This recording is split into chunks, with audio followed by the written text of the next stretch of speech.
ಶುಕ್ರವಾರ ಆಫೀಸ್ ಒಳಗೆ ಹೆಜ್ಜೆ ಇಟ್ಟ ಅಭಯ್ಗೆ ಇಡೀ ಜಗತ್ತೇ ಶೂನ್ಯವಾದಂತೆ ಭಾಸವಾಯಿತು.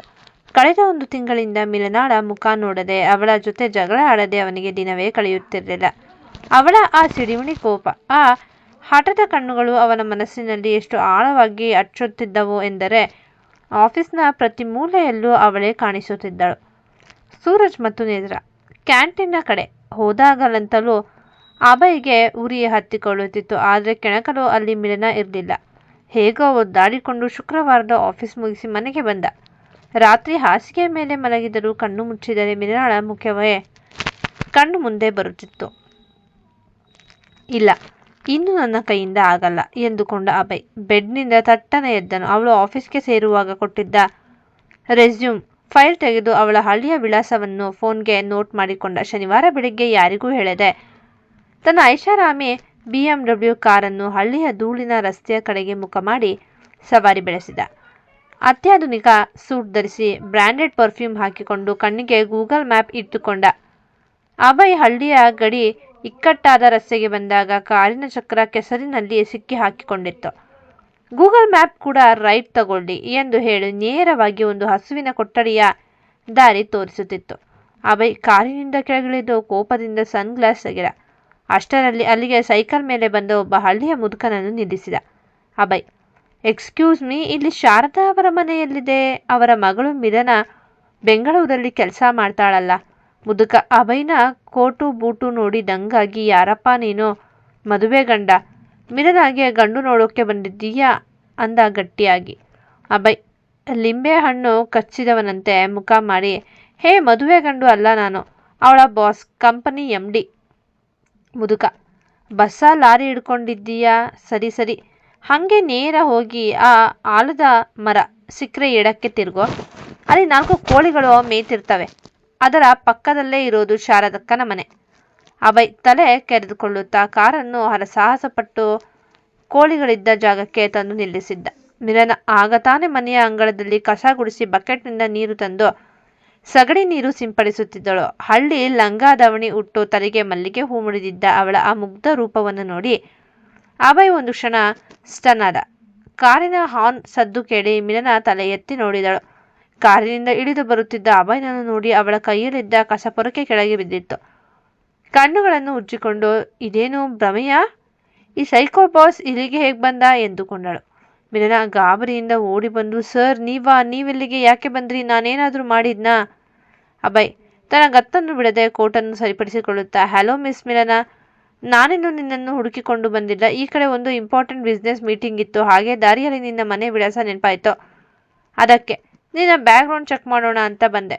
ಸುಳ್ಳು ಹೇಳುವಾಗ ಅವನ ಕಣ್ಣುಗಳು ಅತ್ತಿತ್ತ ನೋಡುತ್ತಿದ್ದವು. ಅಷ್ಟರಲ್ಲಿ ಮನೆಯೊಳಗಿಂದ ಅಮ್ಮ ಶಾರದಾ, ತಮ್ಮ ಸುನಿಲ್ ಮತ್ತು ತಂಗಿ ಗೀತಾ ಓಡಿ ಬಂದರು. BMW ಕಾರಿನ ಪಕ್ಕ ನಿಂತಿದ್ದ ಈ ಹೈಫೈ ಸಾಹೇಬರನ್ನು ನೋಡಿ ಅಮ್ಮನಿಗೆ ಆಶ್ಚರ್ಯವೋ ಆಶ್ಚರ್ಯ. ಶಾರದಾ, ಯಾರಮ್ಮ ಇದು? ಇಷ್ಟೊಂದು ದೊಡ್ಡ ಸಾಹೇಬರು ನಮ್ಮ ಮನೆಗೆ ಬಂದಿದ್ದಾರೆ. ಮಿಲನ, ಅಮ್ಮ, ಇವರೇ ನಮ್ಮ ಕಂಪನಿಯ ಬಾಸ್ ಅಭಯ್ ವರ್ಮಾ ಅಂತ. ಶಾರದಾ ತಕ್ಷಣ ಕೈ ಮುಗಿದು, ಅಯ್ಯೋ ಬನ್ನಿ ಬುದ್ಧಿ, ಒಳಗಡೆ ಬನ್ನಿ, ನನ್ನ ಮಗಳಿಗೆ ಕೆಲಸ ಕೊಟ್ಟ ದೇವರು ನೀವು ಎನ್ನುತ್ತಾ ಅಭಯ್ನನ್ನು ಬಲವಂತವಾಗಿ ಕರೆದುಕೊಂಡು ಹೋಗಿ ಒಂದು ಹಳೆಯ ಮರದ ಕುರ್ಚಿಯ ಮೇಲೆ ಕೂರಿಸಿದರು. ಸುನಿಲ್ ಮತ್ತು ಗೀತಾ ಕಾರಿನ ಸುತ್ತಲೂ ನಿಂತು ಅದರ ಹೊಳೆಯುವ ಗ್ಲಾಸ್ಗಳನ್ನು ಮುಟ್ಟಿ ನೋಡಿ ಆಶ್ಚರ್ಯಪಡುತ್ತಿದ್ದರು. ಅಭಯ್ ಹಳ್ಳಿಯ ಸಣ್ಣ ಮನೆಯೊಳಗೆ ಕುಳಿತು ಮುಜುಗರ ಪಡುತ್ತಿದ್ದ. ಅಮ್ಮ ಶಾರದಾ ಓಡಿ ಹೋಗಿ ಒಂದು ದೊಡ್ಡ ಸ್ಟೀಲ್ ಲೋಟದಲ್ಲಿ ಗಟ್ಟಿ ಮಜ್ಜಿಗೆಗೆ ಕೊತ್ತಂಬರಿ ಸೊಪ್ಪು ಹಾಕಿ ತಂದು ಕೊಟ್ಟರು. ಕುಡಿಯಿರಿ ಬುದ್ಧಿ, ಬಿಸಿಲಿನಲ್ಲಿ ಬಂದಿರ್ತೀರಾ ಎಂದರು. ಅಭಯ್ ಎಂದಿಗೂ ಇಂತಹ ಲೋಟದಲ್ಲಿ ಕುಡಿದವನಲ್ಲ. ಮಿಲನ ಒಂದು ಕಡೆ ನಿಂತು ಮುಗುಳ್ನಗುತ್ತಾ ಅವನನ್ನೇ ನೋಡುತ್ತಿದ್ದಳು. ಅಭಯ್ ಮಜ್ಜಿಗೆಯನ್ನು ಒಂದು ಹನಿ ಕುಡಿದು, ವಾ ಸೂಪರ್ ಅಂದ ನಕಲಿ ನಗುವಿನೊಂದಿಗೆ. ಅಷ್ಟರಲ್ಲಿ ಒಂದು ಸೊಳ್ಳೆ ಬಂದು ಅವನ ದುಬಾರಿ ಕೆನ್ನೆಗೆ ಟಚ್ ಮಾಡಿತ್ತು. ಅಭಯ್ ತಕ್ಷಣ ತನ್ನ ಕೆನ್ನೆಗೆ ತಾನೇ ಜೋರಾಗಿ ಹೊಡೆದುಕೊಂಡ. ಆ ಸದ್ದು ಕೇಳಿ ಮಿಲನಾಗೆ ನಗು ತಡೆಯಲಾಗದೆ ಬಾಯಿ ಮುಚ್ಚಿಕೊಂಡಳು. ಅಭಯ್ ಮಿಲನಾಳನ್ನು ತೀಕ್ಷ್ಣವಾಗಿ ನೋಡಿ ಮನಸ್ಸಿನಲ್ಲಿ, ನಗ್ಬೇಡ ಮಿಲನ, ಬೆಂಗಳೂರಲ್ಲಿ ನಿನ್ನನ್ನು ನೋಡದೆ ನಾನು ಒದ್ದಾಡುತ್ತಿದ್ದರೆ ನೀನಿಲ್ಲಿ ಮಲ್ಲಿಗೆ ಹೂ ಮುಡ್ಕೊಂಡು ಆರಾಮಾಗಿ ಮಜ್ಜಿಗೆ ಕುಡಿತಾ ಇದ್ದೀಯಾ? ಸೋಮವಾರ ನಿನ್ನನ್ನು ಹೇಗೆ ಕಾಡಬೇಕು ಅಂತ ನನಗೆ ಚೆನ್ನಾಗಿ ಗೊತ್ತು. ಅಭಯ್ನ ಈ ಅನಿರೀಕ್ಷಿತ ಹಳ್ಳಿ ಭೇಟಿ ಮಿಲನಾಳ ಕುಟುಂಬಕ್ಕೆ ದೊಡ್ಡ ಆಶ್ಚರ್ಯವನ್ನು ತಂದಿತ್ತು. ಆದರೆ ಅವರಿಬ್ಬರ ನಡುವಿನ ಈ ಹಳ್ಳಿ ಕಾಟ ಎಲ್ಲಿಗೆ ಹೋಗಿ ಮುಟ್ಟುತ್ತದೆ? ಅಭಯ್ ಮಜ್ಜಿಗೆ ಕುಡಿದು ಮುಗಿಸಿ ಓಕೆ ಶಾರದಮ್ಮ ನಾನು ಹೊರಡ್ತೀನಿ ಎಂದು ಎದ್ದು ನಿಲ್ಲಲು ಹೋದ. ಅಷ್ಟರಲ್ಲಿ ಅಂಗಳದಲ್ಲಿ ಜೋರಾಗಿ ಮಳೆ ಸುರಿಯಲು ಆರಂಭಿಸಿತು. ಹಳ್ಳಿಯ ಮಣ್ಣಿನ ವಾಸನೆಯೊಂದಿಗೆ ಗಾಳಿ ಮಳೆ ಅಬ್ಬರಿಸುತ್ತಿದ್ದರೆ ಹೊರಗೆ ಹೋಗಲು ಸಾಧ್ಯವೇ ಇರಲಿಲ್ಲ. ಅಮ್ಮ ಶಾರದಾ ಅವರು ತಕ್ಷಣ ಅಭಯ್ನ ಕೈ ಹಿಡಿದು ಮತ್ತೆ ಕುರ್ಚಿಯ ಮೇಲೆ ಕೂರಿಸಿದರು. ಶಾರದಾ ಅಯ್ಯೋ ಹೊರಗೆ ನೋಡಿ ಹೆಂಗೆ ಮಳೆ ಬರ್ತಿದೆ. ಇಂತಹ ಟೈಮಲ್ಲಿ ನಮ್ಮ ಮನೆಗೆ ಬಂದಿರೋ ಲಕ್ಷ್ಮಿ ತರಹ ನೀವು ಊಟ ಮಾಡದೆ ಹೋದರೆ ನಮಗೆ ಶಾಪ ತಟ್ಟುತ್ತೆ ಬುದ್ಧಿ. ಇವತ್ತು ಹಳ್ಳಿ ಶೈಲಿಯ ನಾಟಿ ಕೋಳಿ ಸಾರು ಮತ್ತು ರಾಗಿ ಮುದ್ದೆ ಮಾಡಿದ್ದೀನಿ. ಊಟ ಮುಗಿಸಿಕೊಂಡೇ ಹೋಗಬೇಕು, ಇಲ್ಲ ಅಂದರೆ ನಾನು ಬಿಡಲ್ಲ ಎಂದು ತಾಯಿಯ ಜಿಗುಟುತನದಿಂದ ಬಲವಂತ ಮಾಡಿದರು. ರಾಗಿ ಮುದ್ದೆ ಮತ್ತು ನಾಟಿ ಕೋಳಿ ಸಾರು ಎಂಬ ಹೆಸರನ್ನು ಕೇಳಿಯೇ ಎಸಿ ರೂಮ್ನಲ್ಲಿ ಬೆಳೆದ ಹೈಫೈ ಅಭಯ್ನ ಎದೆ ಜಲ್ಲೆಂದಿತ್ತು. ಮಿಲನ ಅಡುಗೆ ಮನೆಯ ಬಾಗಿಲು ಮರೆಯಲ್ಲಿ ನಿಂತು ತಮಾಷೆ ನೋಡುತ್ತಾ ಅನುಭವಿಸಿ ಸಾಹೇಬ್ರೆ ಎಂದು ಸನ್ನೆ ಮಾಡಿದಳು. ಊಟದ ಸಮಯವಾಯಿತು. ನೆಲದ ಮೇಲೆ ಮಣೆ ಹಾಕಿ ಅಭಯ್ನನ್ನು ಕೂರಿಸಿದರು. ಬ್ರಾಂಡೆಡ್ ಸೂಟ್ ಧರಿಸಿದ್ದ ಅಭಯ್ ಕಷ್ಟಪಟ್ಟು ನೆಲದ ಮೇಲೆ ಪದ್ಮಾಸನ ಹಾಕಿ ಕುಳಿತ. ಅವನ ಮುಂದೆ ಬಿಸಿ ಬಿಸಿ ಮುದ್ದೆ ಮತ್ತು ಕೆಂಪಗಿದ್ದ ಖಾರದ ನಾಟಿ ಕೋಳಿ ಸಾರನ್ನು ಬಡಿಸಲಾಯಿತು. ಮಿಲನ ವ್ಯಂಗ್ಯವಾಗಿ ನಗುತ್ತಾ ಅವನ ಪಕ್ಕದಲ್ಲೇ ಕುಳಿತು ಊಟ ಮಾಡಿ ಸರ್. ಆಫೀಸ್ನಲ್ಲಿ ಬಾಸ್ ಆಗಿ ಆರ್ಡರ್ ಮಾಡೋದು ಈಸಿ, ಆದರೆ ನಮ್ಮ ಹಳ್ಳಿ ಮುದ್ದೆ ನುಂಗೋದು ಇಷ್ಟು ಈಸಿ ಅಲ್ಲ. ಅಭಯ್ ತನ್ನ ಇಮೇಜ್ ಉಳಿಸಿಕೊಳ್ಳಲು ಮುದ್ದೆಯ ಒಂದು ದೊಡ್ಡ ಪೀಸ್ ಮುರಿದು ಸಾರಿನಲ್ಲಿ ಅದ್ದಿ ಚೂಯಿಂಗ್ ಗಮ್ ತರ ಅಗಿಯಲು ಹೋದ. ಮುದ್ದೆ ನೇರವಾಗಿ ಅವನ ಹಲ್ಲಿನ ಸಂದಿಗೆ ಮತ್ತು ಗಂಟಲಿಗೆ ಅಂಟಿಕೊಂಡಿತ್ತು. ಅವನ ಕಣ್ಣುಗಳಿಂದ ನೀರು ಬರಲಾರಂಭಿಸಿತು. ಸುನೀಲ್ ಅಯ್ಯೋ ಅಕ್ಕ, ಸಾಹೇಬ್ರು ಮುದ್ದೆನ ಚೀವ್ ಮಾಡ್ತಿದ್ದಾರೆ, ಅದನ್ನು ಅಗಿಯಬಾರದು ಸರ್, ಹಂಗೆ ನುಂಗ್ಬೇಕು ಅಂದ ಜೋರಾಗಿ. ಅಭಯ್ ಕಷ್ಟಪಟ್ಟು ಅದನ್ನು ನುಂಗಿ ಕೋಳಿ ಸಾರಿನ ಖಾರಕ್ಕೆ ಅಮ್ಮ ಹ್ಞೂ ಎಂದು ಸನ್ ಗ್ಲಾಸ್ ತಲೆಯ ಮೇಲೆ ಏರಿಸಿಕೊಂಡು ನಾಲಿಗೆ ಆಡಿಸತೊಡಗಿದ. ಅವನ ಮುಖವೆಲ್ಲ ಬೆವತು ಕೆಂಪಾಗಿತ್ತು. ಮಿಲನ ನಗುತ್ತಲೇ ಅವನಿಗೆ ನೀರು ಕುಡಿಸಿದಳು. ಅಭಯ್ ಅವಳನ್ನು ಕೋಪದಿಂದ ನೋಡಿದರು. ಆ ಖಾರದ ಮುದ್ದೆ ಅವನ ದರ್ಪವನ್ನೆಲ್ಲ ನೀರಾಗಿ ಹೋಗಿತ್ತು. ಊಟ ಮುಗಿಯುವಷ್ಟರಲ್ಲಿ ಮಳೆ ಇನ್ನೂ ಜಾಸ್ತಿಯಾಗಿ ಹಳ್ಳಿಯ ರಸ್ತೆಗಳೆಲ್ಲ ಕೆಸರು ಗದ್ದಂತಾಯಿತು. ಕರೆಂಟ್ ಕೂಡ ಹೊರಟು ಹೋಗಿತ್ತು. ಅಭಯ್ ಕಾರಿನ ಹತ್ತಿರ ಹೋಗಿ ನೋಡಿದರೆ BMW ಕಾರಿನ ಚಕ್ರಗಳು ಕೆಸರಿನಲ್ಲಿ ಸಂಪೂರ್ಣವಾಗಿ ಹೂತು ಹೋಗಿದ್ದವು. ಆಫೀಸ್ನಲ್ಲಿ ಎಲ್ಲರನ್ನೂ ನಡುಗಿಸುತ್ತಿದ್ದ MD ಈಗ ಹಳ್ಳಿಯ ಮಳೆಯ ಮುಂದೆ ಅಸಹಾಯಕನಾಗಿ ನಿಂತಿದ್ದ. ಶಾರದಾ ಅವರು ಹೊರಗೆ ಬಂದು ರಸ್ತೆಯ ಸ್ಥಿತಿ ನೋಡಿ ತಲೆ ಅಲ್ಲಾಡಿಸಿದರು. ಶಾರದಾ ಬುದ್ಧಿ, ಈ ಕೆಸರಲ್ಲಿ ನಿಮ್ಮ ದೊಡ್ಡ ಕಾರು 1 ಇಂಚು ಕದಲಲ್ಲ.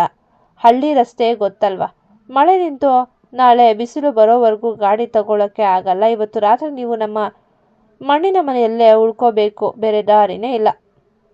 ಅಭಯ್ ಶಾಕ್ ಆಗಿ ಮಿಲನನನ್ನು ನೋಡಿದ. ಇಲ್ಲ ಶಾರದಮ್ಮ, ನಾನು ಹೋಟೆಲ್ನಲ್ಲಿ ಇರ್ತೀನಿ ಅಂದ ಗಾಬರಿಯಿಂದ.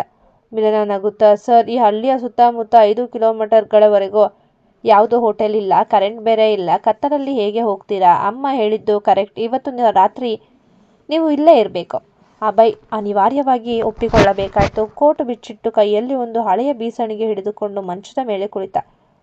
ರಾತ್ರಿಯಾಗುತ್ತಿದ್ದಂತೆ ಸೊಳ್ಳೆಗಳ ದಂಡು ಅವನ ಸೂಪರ್ ಮಾಡೆಲ್ ಮೈ ಮೇಲೆ ದಾಳಿ ಇಡಲು ಸಿದ್ಧವಾದವು. ಮಿಲನ ಬಾಗಿಲ ಬಳಿ ನಿಂತು ಏನಾಯ್ತು ಸರ್, ಬೆಂಗಳೂರಿನಲ್ಲಿ ನನಗೆ 9 ಗಂಟೆಯವರೆಗೂ ಆಫೀಸ್ನಲ್ಲಿ ಕೂರಿಸಿ ಶಿಕ್ಷೆ ಕೊಟ್ಟಿದ್ರಲ್ಲ, ಇವತ್ತು ದೇವರು ನಿಮಗೆ ನಮ್ಮ ಹಳ್ಳಿಯಲ್ಲಿ ನೈಟ್ ಶಿಫ್ಟ್ ಕೊಟ್ಟಿದ್ದಾನೆ, ಎಂಜಾಯ್ ಮಾಡಿ ಎಂದು ಕಣ್ಣು ಮಿಟುಕಿಸಿದಳು. ಅಭಯ್ ಬೀಸಣಿಗೆಯಿಂದ ಸೊಳ್ಳೆ ಹೊಡೆಯುತ್ತಾ ಮಿಲನ, ಸೋಮವಾರ ಆಫೀಸ್ಗೆ ಬಾ, ನಿನ್ನ ಕತೆ ಮುಗಿಸ್ತೀನಿ ಎಂದು ನಡುಗುವ ಧ್ವನಿಯಲ್ಲಿ ಸವಾಲು ಹಾಕಿದರು. ಅವಳ ಮುಗ್ಧ ನಗು ಮತ್ತು ಹಳ್ಳಿಯ ವಾತಾವರಣ ಅವನ ಮನಸ್ಸಿನ ಒಳಗೆ ಎಲ್ಲೋ ಒಂದು ಕಡೆ ಹೊಸ ರೀತಿಯ ಪ್ರೀತಿಯನ್ನು ಮೂಡಿಸಿತ್ತು. ರಾತ್ರಿ 11 ಗಂಟೆ. ಹಳ್ಳಿಯಲ್ಲಿ ಮಳೆ ನಿಂತಿದ್ದರೂ ಕರೆಂಟ್ ಮಾತ್ರ ಬಂದಿರಲಿಲ್ಲ. ಇಡೀ ಮನೆ ಗಾಢ ನಿದ್ದೆಯಲ್ಲಿ ಮುಳುಗಿತ್ತು. ಆದರೆ ಐಷಾರಾಮಿ ಎಸಿ ರೂಮ್ ಬಿಟ್ಟು ಯಾವತ್ತೂ ಮಲಗದ ಅಭಯ್ಗೆ ಆ ಸಣ್ಣ ಕೋಣೆಯಲ್ಲಿ ಸೊಳ್ಳೆಗಳ ನಡುವೆ ನಿದ್ದೆ ಬರಲು ಸಾಧ್ಯವೇ ಇರಲಿಲ್ಲ. ಉಸಿರು ಗಟ್ಟಿದಂತಾಗಿ ಅವನು ಮೆಲ್ಲಗೆ ಎದ್ದು ಮನೆಯ ಹಿತ್ತಲಿನ ಕಡೆಗೆ ಬಂದನು. ಅದೇ ಸಮಯದಲ್ಲಿ ಕೋಣೆಯೊಳಗೆ ಮಿಲನಗೂ ನಿದ್ದೆ ಬರ್ತಿರಲಿಲ್ಲ. ಮನಸ್ಸಿನಲ್ಲಿ ಅದೇನೋ ಒಂಥರ ತಳಮಳ. ಕಣ್ಣು ಮುಚ್ಚಿದರೆ ಪಕ್ಕದ ಕೋಣೆಯಲ್ಲಿ ಮಲಗಿರುವ ಅಭಯ್ನ ಮುಖವೇ ನೆನಪಾಗ್ತಿತ್ತು. ಕೊನೆಗೆ ಬೇಜಾರಾಗಿ ಅವಳು ಕೈಯಲ್ಲಿದ್ದ ಲ್ಯಾಂಪ್ ಹಿಡಿದುಕೊಂಡು ತಣ್ಣನೆ ಗಾಳಿ ಸವಿಯಲು ಹಿತ್ತಲಿಗೆ ಬಂದಿದ್ದಳು. ಅಭಯ್ ಹೆಜ್ಜೆ ಇಡುತ್ತಾ ಬರುವುದನ್ನು ನೋಡಿ ಮಿಲನ ತಕ್ಷಣ ತಿರುಗಿ ನಿಂತಳು. ಅವಳ ಕಣ್ಣುಗಳಲ್ಲಿ ಸಣ್ಣದೊಂದು ಕೋಪ ಮತ್ತು ಅಚ್ಚರಿ ಒಟ್ಟಿಗೆ ಮೂಡಿತ್ತು. ಈ ಸೈಕೋ ಬಾಸ್ ಇಲ್ಲೂ ತನ್ನ ಬೆನ್ನು ಬಿಡ್ತಿಲ್ವಲ್ಲ ಎಂಬ ಸಿಟ್ಟು ಅವಳಲ್ಲಿ ಇತ್ತು. ಮಿಲನ ಸಣ್ಣಗೆ ಹಲ್ಲು ಕಡಿಯುತ್ತಾ ತಗ್ಗು ಧ್ವನಿಯಲ್ಲಿ ಏನಾಯ್ತು ಸರ್, ಇಲ್ಲಿಗೆ ಯಾಕೆ ಬಂದ್ರಿ? ಅಲ್ಲಿ ನಿದ್ದೆ ಬರ್ತಿಲ್ವಾ? ನಮ್ಮ ಹಳ್ಳಿಯ ಮಣ್ಣಿನ ಮನೆ, ನಿಮ್ಮ ದೊಡ್ಡ ಬಂಗಲೆಯಷ್ಟು ಐಷಾರಾಮಿ ಆಗಿರಕ್ಕಿಲ್ಲ, ಅದಕ್ಕೆ ಇರಬೇಕು. ನಮ್ಮ ತಲೆ ತಿನ್ನೋಕೆ ಇಲ್ಲಿಗೂ ಬಂದಿದ್ದೀರಾ? ಅಭಯ್ ಅವಳ ಮುದ್ದಾದ ಕೋಪವನ್ನು ನೋಡಿ ಏನೂ ಮಾತನಾಡದೆ ಮೆಲ್ಲಗೆ ಅವಳ ತೀರಾ ಹತ್ತಿರ ಬಂದನು. ಮಲ್ಲಿಗೆ ಹೂವಿನ ಸುವಾಸನೆ ಮತ್ತು ಅವಳ ಬಿಸಿ ಉಸಿರು ಒಂದಾಗುತ್ತಿತ್ತು. ಮಿಲನ ಕೋಪದಿಂದ ಹಿಂದೆ ಸರಿಯಲು ನೋಡಿದಳು. ಆದರೆ ಅಭಯ್ ತಕ್ಷಣ ಅವಳ ಕೈಯಲ್ಲಿದ್ದ ಕಂದೀಲನ್ನು ಪಕ್ಕದಲ್ಲಿದ್ದ ಮರದ ದಿಮ್ಮಿಯ ಮೇಲಿಟ್ಟು ಅವಳ 2 ಕೈಗಳನ್ನು ತನ್ನ ಬಲಗೈಯಿಂದ ಬಿಗಿಯಾಗಿ ಹಿಡಿದುಕೊಂಡನು. ಅವನ ಕಣ್ಣುಗಳಲ್ಲಿ ಎಂದಿನ ದರ್ಪವಿರಲಿಲ್ಲ, ಕೇವಲ ಹಂಬಲವಿತ್ತು. ಅಭಯ್ ತುಂಬ ಸಾಫ್ಟಾಗಿ ಅವಳ ಕಣ್ಣುಗಳನ್ನೇ ದಿಟ್ಟಿಸುತ್ತಾ, ಈ ಮನೆಗಿಂತ ಇಲ್ಲಿರೋ ಸೊಳ್ಳೆಗಳಿಗಿಂತ ನಿನ್ನ ಈ ಸಿಟ್ಟು ಇದೆಯಲ್ಲ ಮಿಲನ, ಅದು ನನ್ನನ್ನು ಇವತ್ತು ಜಾಸ್ತಿ ಕಾಡ್ತಿದೆ. ಆಫೀಸ್ನಲ್ಲಿ ನೀನಿಲ್ಲದ ಆ ಒಂದು ದಿನ ನನಗೆ 1 ವರ್ಷದ ಥರ ಅನಿಸಿತ್ತು. ಅದಕ್ಕೆ ನಿನ್ನನ್ನು ನೋಡೋಕ್ಕೆ ಇಲ್ಲಿಯವರೆಗೂ ಓಡಿ ಬಂದೆ. ನಾನೇಕೆ ಹೀಗೆ ಮಾಡ್ತಿದ್ದೀನಿ ಅಂತ ನನಗೆ ಗೊತ್ತಾಗ್ತಿಲ್ಲ. ಮಿಲನಾಳ ಹೃದಯ ಜೋರಾಗಿ ಬಡಿದುಕೊಳ್ಳಲಾರಂಭಿಸಿತು. ಆಫೀಸ್ನಲ್ಲಿ ತನ್ನನ್ನು ನರಕಕ್ಕೆ ತಳ್ಳುತ್ತಿದ್ದ ಈ ರಗಡ್ ಬಾಸ್ ತನ್ನ ಊರಿಗೆ ಬಂದು ಇಷ್ಟು ಹತ್ತಿರ ಬಂದು ರೊಮ್ಯಾಂಟಿಕ್ ಆಗಿ ಮಾತನಾಡುತ್ತಿರುವುದನ್ನು ಅವಳಿಗೆ ನಂಬಲು ಸಾಧ್ಯವಾಗ್ತಿರಲಿಲ್ಲ. ಆದರೂ ಅವಳು ತನ್ನ ಹಠ ಬಿಡಲಿಲ್ಲ. ಕೈಯನ್ನು ಬಿಡಿಸಿಕೊಳ್ಳಲು ಜೋರಾಗಿ ಎಳೆದಳು. ಮಿಲನ ಸಿಟ್ಟಿನಿಂದ ಮುಖ ತಿರುಗಿಸುತ್ತಾ, ಸರ್, ನಾಟಕ ನಿಲ್ಲಿಸಿ, ಮೊದಲು ನನ್ನ ಕೈ ಬಿಡಿ. ಯಾರಾದರೂ ನೋಡಿದರೆ ಕಷ್ಟ. ನೀವು ನನ್ನ ಬಾಸ್ ಅನ್ನೋದನ್ನು ಮರೆತು ಇಷ್ಟೊಂದು ಅತಿರೇಕವಾಗಿ ಆಡಬೇಡಿ. ಅಭಯ್ ಅವಳ ಮಾತನ್ನು ಕೇಳಿಸಿಕೊಳ್ಳುವ ಸ್ಥಿತಿಯಲ್ಲಿರಲಿಲ್ಲ. ಅವನು ಮತ್ತಷ್ಟು ಹತ್ತಿರ ಬಂದು ಅವಳನ್ನು ತನ್ನ ಎದೆಯ ಸನಿಯಕ್ಕೆ ಎಳೆದುಕೊಂಡನು. ಅವಳ ಮುಖವನ್ನು ತನ್ನ ಕಡೆಗೆ ತಿರುಗಿಸಿ ಅವಳ ಕಿವಿಯ ಬಳಿ ಮುಗುಳ್ನಗುತ್ತಾ ಪಿಸುಗುಟ್ಟಿದ್ದ. ಅಭಯ್, ಆಫೀಸ್ನಲ್ಲಿ ಮಾತ್ರ ನಾನು ಬಾಸ್ ಮಿಲನ, ಆದರೆ ಇಲ್ಲಿ ನಿನ್ನ ಈ ಹಳ್ಳಿಯಲ್ಲಿ ನಿನ್ನ ಈ ಕಣ್ಣುಗಳ ಮುಂದೆ ನಾನೊಬ್ಬ ಸೋತು ಹೋಗಿರೋ ಬೇಟೆಗಾರ ಅಷ್ಟೇ. ನೀನು ನನ್ನ ಎಷ್ಟು ಸಿಟ್ಟು ಮಾಡಿದ್ರೋ ಇವತ್ತು ನಾನು ನಿನ್ನನ್ನು ಬಿಡಲ್ಲ. ಅವಳ ಕೆನ್ನೆಯ ಮೇಲೆ ಅವನ ಬಿಸಿ ಉಸಿರು ತಾಗುತ್ತಿದ್ದಂತೆ ಮಿಲನ ಒಳಗೆಲ್ಲೋ ನಡುಗಿದಳು. ಕೈ ಬಿಡಿಸಿಕೊಳ್ಳಲು ಪ್ರಯತ್ನಿಸುತ್ತಿದ್ದವಳು ಅವನ ಆ ತೀವ್ರವಾದ ನೋಟಕ್ಕೆ ಒಂದು ಕ್ಷಣ ಸ್ತಬ್ಧಳಾಗಿ ಸಿಟ್ಟಿನಿಂದಲೇ ಅವನ ಕಣ್ಣುಗಳನ್ನೇ ನೋಡುತ್ತಾ ನಿಂತಳು. ಆ ಕತ್ತಲ ರಾತ್ರಿಯಲ್ಲಿ ಇಬ್ಬರ ನಡುವಿನ ಅಂತರ ಸದ್ದಿಲ್ಲದೆ ಕರಗುತ್ತಿತ್ತು. ಮರುದಿನ ಬೆಳಿಗ್ಗೆ 6 ಗಂಟೆ. ಹಳ್ಳಿಯ ಹಕ್ಕಿಗಳ ಚಿಲಿಪಿಲಿ ಸದ್ದಿಗೆ ಅಭಯ್ ಕಣ್ಣು ಬಿಟ್ಟಾಗ ಅವನು ಹಜಾರದ ಚಾಪೆಯ ಮೇಲೆ ಮಲಗಿದ್ದ. ಮೈಯೆಲ್ಲ ಸೊಳ್ಳೆ ಕಚ್ಚಿ ಕೆಂಪಾಗಿತ್ತು. ಅವನು ಎದ್ದು ಸೋಂಬೇರಿಯಾಗಿ ಅಂಗಳಕ್ಕೆ ಬಂದು ನಿಂತ ತಕ್ಷಣ ಅಲ್ಲಿಗೆ ಮಿಲನಾಳ ಪ್ರಾಣ ಸ್ನೇಹಿತೆ ಚಿತ್ರ ಎಂಟ್ರಿ ಕೊಟ್ಲು.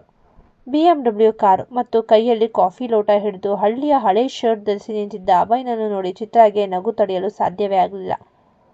ಅವಳು ಮಿಲನಾಳನ್ನು ಪಕ್ಕಕ್ಕೆ ಎಳೆದು ಜೋರಾಗಿ ರೇಗಿಸಲು ಶುರು ಮಾಡಿದ್ಲು. ಚಿತ್ರ ಗಟ್ಟಿಯಾಗಿ ಅಭಯ್ಗೆ ಕೇಳಿಸುವಂತೆ, ಓಹೋ ಮಿಸ್ ಮಿಲನ, ಯಾರೇ ಇದು ನಮ್ಮ ಹಳ್ಳಿಗೆ ಬಂದಿರೋ ಹೊಸ ಅಳಿಯ? ಬೆಂಗಳೂರಿನಿಂದ ನಿನ್ನನ್ನು ಹುಡುಕಿಕೊಂಡು BMW ಕಾರ್ನಲ್ಲಿ ಬಂದಿದ್ರಲ್ಲ ಸಾಹೇಬ್ರು. ಆದರೆ ನೋಡು, ನಮ್ಮ ಹಳ್ಳಿ ಸೊಳ್ಳೆಗಳು ಇವರ ಮುಖಕ್ಕೆ ಸಖತ್ತಾಗಿ ಡಿಸೈನ್ ಮಾಡಿಬಿಟ್ವೆ. ಅಭಯ್ ಮುಖ ಸಣ್ಣಗೆ ಮಾಡಿಕೊಂಡು ತನ್ನ ಕೆನ್ನೆ ಸವರುತ್ತಾ ನಿಂತಿದ್ದ. ರಾತ್ರಿ ಅಭಯ್ ಹತ್ತಿರ ಬಂದು ಕೈ ಮುಗಿದು ವ್ಯಂಗ್ಯವಾಗಿ, ನಮಸ್ಕಾರ MD ಸಾಹೇಬ್ರೆ, ಬೆಂಗಳೂರಲ್ಲಿ ನನ್ನ ಫ್ರೆಂಡ್ಗೆ ದಿನ ನೈಟ್ ಶಿಫ್ಟ್ ಕೊಡ್ತಿದ್ರಂತೆ ಅಲ್ವಾ? ಇವತ್ತು ನಮ್ಮ ಹಳ್ಳಿ ಮಳೆ ನಿಮಗೆ ಸರಿಯಾಗಿ ಹೋಮ್ವರ್ಕ್ ಕೊಟ್ಟ ಹಾಗೆ ಕಾಣ್ತಿದೆ. ಹೆಂಗಿದೆ ನಮ್ಮ ಹಳ್ಳಿಯ ಮರ್ಯಾದೆ? ಮಿಲನ ನಗುತ್ತಾ, ಚಿತ್ರ ಸುಮ್ಮನಿರೆ, ಅವರು ನಮ್ಮ ಬಾಸ್ ಅಂದಳು. ಅಭಯ್ ತನ್ನ ಮೆಸೇಜ್ ಉಳಿಸಿಕೊಳ್ಳಲು ಒಣಗತ್ತು ತೋರಿಸುತ್ತಾ, ಹಲೋ, ನಾನೇನು ಇಲ್ಲೇ ಉಳ್ಕೋಬೇಕು ಅಂತ ಬಂದಿಲ್ಲ. ಟ್ರಾಫಿಕ್ ರಸ್ತೆ ಬ್ಲಾಕ್ ಆಗಿದ್ದಕ್ಕೆ ಇರಬೇಕಾಗಿ ಬಂತು ಅಷ್ಟೇ. ಆದರೆ ಅವನ ಆ ಮಾತಿಗೆ ಚಿತ್ರ ಮತ್ತು ಮಿಲನ ಇಬ್ಬರು ಜೋರಾಗಿ ನಗಲು ಶುರು ಮಾಡಿದರು. ಆಫೀಸ್ನಲ್ಲಿ ಸಿಂಹದಂತೆ ಗರ್ಜಿಸುತ್ತಿದ್ದ ಅಭಯ್ ಇವತ್ತು ಹಳ್ಳಿಯ ಇಬ್ಬರು ಹುಡುಗಿಯರ ಮುಂದೆ ಬೆಕ್ಕಿನಂತೆ ಅಸಹಾಯಕನಾಗಿ ನಿಂತಿದ್ದ.